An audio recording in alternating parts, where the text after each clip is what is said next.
Saya akan menjelaskan tentang bagaimana strategi untuk mengatasi kemiskinan yang ada di kota. Kemiskinan sendiri itu merupakan masalah pembangunan di berbagai bidang yang ditandai oleh pengangguran, keterbelakangan, dan keterpurukan. Masalah kemiskinan sangat erat kaitannya dengan tingkat kesejahteraan yang dapat diukur melalui sejumlah masyarakat yang memiliki akses untuk mendapatkan kebutuhan yang diperlukannya. Akses sendiri secara fundamental dapat dibagi menjadi dua bagian. Yang pertama, meletakkan secara tepat berbagai fasilitas dan pelayanan dasar yang dibutuhkan masyarakat. Yang kedua, memperbaiki mobilitas masyarakat sehingga dapat melakukan perjalanan dengan lebih cepat, murah, nyaman, dan aman. Nah, dengan demikian, pendekatan transportasi merupakan salah satu strategi untuk mengatasi kemiskinan perkotaan. Kajian ini dilakukan terhadap kota-kota dengan karakteristik kota besar seperti kota Bandung dan Banjarmasin. Selanjutnya yaitu dengan memperluas lapangan pekerjaan. Cara yang satu ini terkenal cukup ampuh dalam mengatasi masalah kemiskinan yang ada dengan cara mengurangi jumlah tingkat pengangguran yang kian bertambah dari tahun ke tahun. Pemerintah harus menyediakan lapangan kerja lebih banyak lagi di setiap wilayah tertentu, di mana wilayah itu sedang kekurangan lapangan pekerjaan. Dengan kata lain, diharapkan pemerintah mampu dalam memenuhi jumlah pelamar kerja agar sebanding dengan lapangan kerja yang tersedia. Pemerintah dapat membangun industri besar, perusahaan, apartemen, hotel, rumah makan, dan sebagainya. Dengan adanya lapangan pekerjaan yang cukup, seseorang bisa bekerja untuk memenuhi kebutuhan sehari-hari untuk anggota keluarganya. Selanjutnya, lakukan hal yang inovatif dan kreatif. Nah, sebagian dari manusia malas bekerja. Selain itu, ia tidak memiliki kemampuan serta keterampilan dalam bekerja. Alhasil, ia lebih memilih untuk bersenang-senang atau hanya diam di rumah saja, tanpa melakukan sesuatu yang bermanfaat. Hal inilah yang menyebabkan angka pengangguran kian meningkat. Daripada melakukan hal-hal semacam itu, lebih baik lakukan kegiatan yang bermanfaat. Kegiatan itu dapat berupa hal-hal yang inovatif dan kreatif, seperti membuat kerajinan dari barang bekas. Hasil karya yang diperoleh dari kerajinan itu dapat dijual untuk memenuhi kebutuhan sehari-hari. Yang kedua, di sini saya akan menjelaskan tentang bagaimana solusi untuk mengatasi kriminalitas yang ada di kota. Pertama, jangan mudah terpancing emosi. Banyak tindakan kriminalitas yang dipicu karena emosi yang berlebihan. Oleh sebab itu, salah satu cara mencegah kriminalitas adalah dengan jangan mudah terpancing emosi atau kemarahan. Sebab emosi dan marah dapat membuat orang menjadi kalap dan gelap mata. Dalam keadaan diam, emosi tidak terkendali, maka seseorang dapat melakukan tindak kriminalitas secara spontan.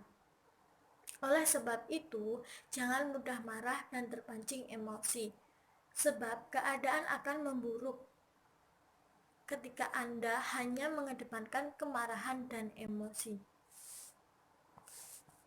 Yang kedua, meningkatkan peran serta orang tua.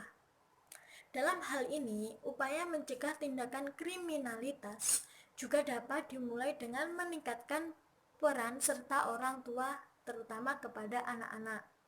Sebab peran orang tua amatlah sentral dalam memberikan pendidikan dan pengarahan pada Anda. Apalagi jika dipresentasikan anak memiliki lebih banyak waktu di rumah ketimbang di luar rumah.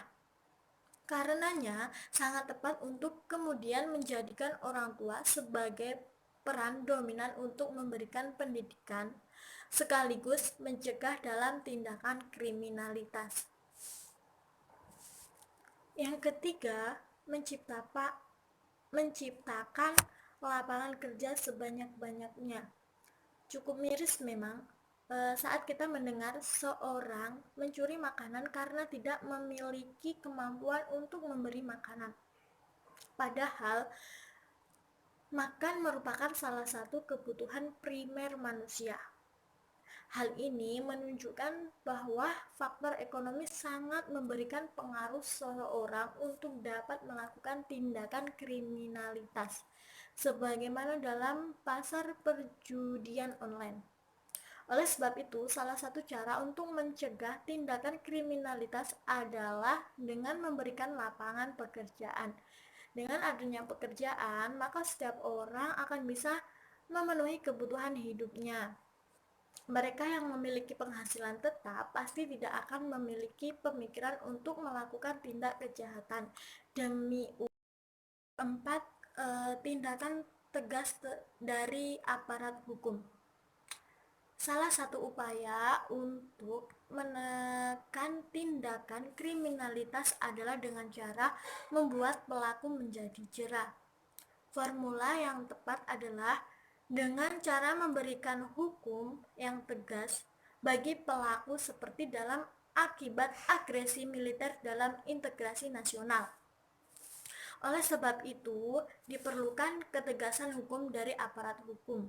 Tentunya Indonesia adalah negara hukum, sehingga segala sesuatunya sudah berlandasan dan didasarkan pada hukum. Namun, dalam beberapa kasus masih terlihat adanya ketidaktegasan dari aparat. Kondisi inilah yang kemudian menyebabkan mengapa angka kriminalitas cenderung mengalami peningkatan. Nah, oleh ini diperlukan peningkatan kualitas pelayanan kepada masyarakat oleh para aparat penegak hukum. Selain itu juga, negara harus mampu memberikan jaminan penegak hukum yang berkeadilan, sehingga para pelaku tindak kriminalitas tidak hukum sesuai dengan kejahatan yang dilakukan. Yaitu pencegahan dan tidak membiarkan perilaku bullying sebagai embiro perilaku kriminalitas.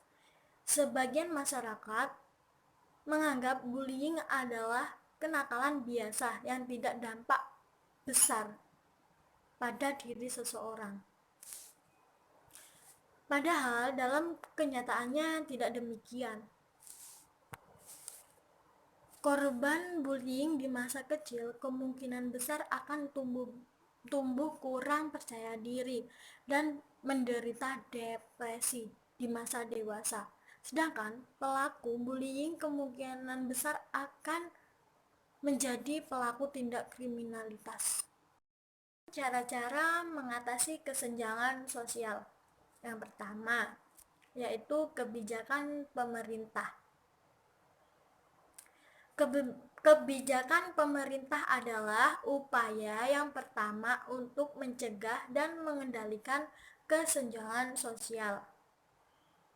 Di antara kebijakan pemerintah yang diharapkan bisa mencegah kesenjangan sosial antara lain kebijakan tentang pemerintah pembangunan, kebijakan mengenai sistem pendidikan, penyediaan lapangan pekerjaan, perbaikan sistem persalinan, dan upaya tindakan pada korban bencana alam, serta pemeliharaan lingkungan.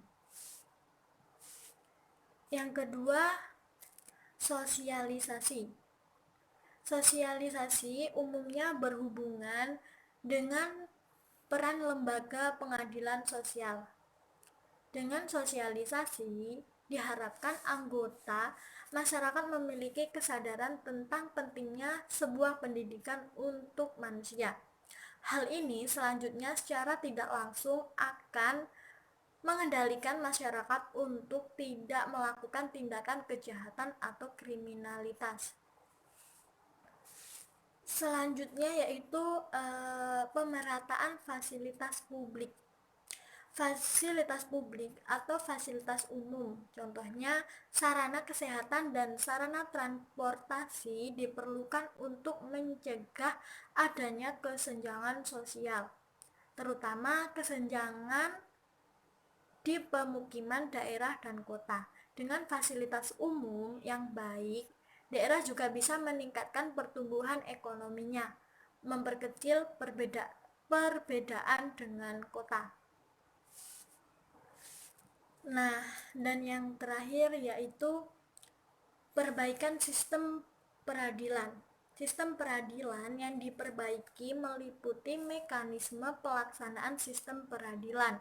Dengan sistem peradilan yang baik akan menjamin persamaan hukum untuk seluruh anggota masyarakat. Hasilnya tidak ada lagi perbedaan hukum karena perbedaan status sosial dan ekonomi terhadap seseorang.